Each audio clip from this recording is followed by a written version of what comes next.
আমার দেশে আইসেল মা তোমাক দেখমু আমার দাওয়াত থাকিল মা তোমার দাওয়াত থাকিল তোমরা আইসেল মা তোমার যদি সামনে আইসেল মা তোমাকে আমরা যে কোলার তুলি নিব মা।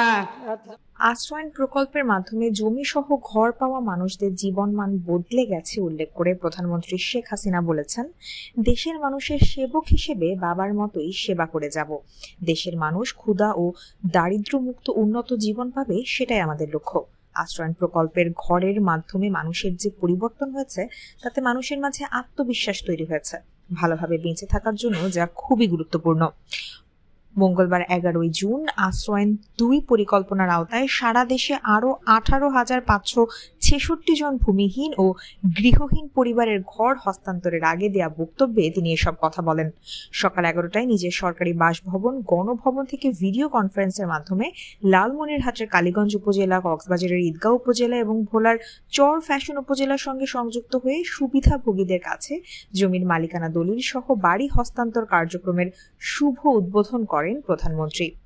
ঘূর্ণিঝড় রিমালে ক্ষতিগ্রস্ত ঘরবাড়ি পুনর্নির্মাণে সরকারের নেয়া পদক্ষেপ তুলে ধরে প্রধানমন্ত্রী এ সময় আরো বলেন, ঝড়ে কোথায় ঘর বিধ্বস্ত হয়েছে আমরা খোঁজ নিয়েছি আর ক্ষতিগ্রস্তদের সহায়তা দিয়ে তাদের পাশে দাঁড়াচ্ছি। আপনাদের চিন্তার কোনো কারণ নেই।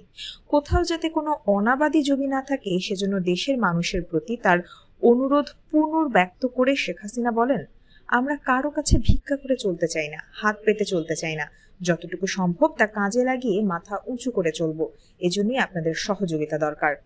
আশ্রয়ণ 2 প্রকল্পের 5ম পর্বের দ্বিতীয় ধাপে 18,566টি গৃহহীন ও ভূমিহীন পরিবারকে বাড়ি হস্তান্তরের পাশাপাশি তিনি 26টি জেলার সব উপজেলা সহ আরো 70টি উপজেলাকে ভূমিহীন ও গৃহহীন মুক্ত ঘোষণা করেন।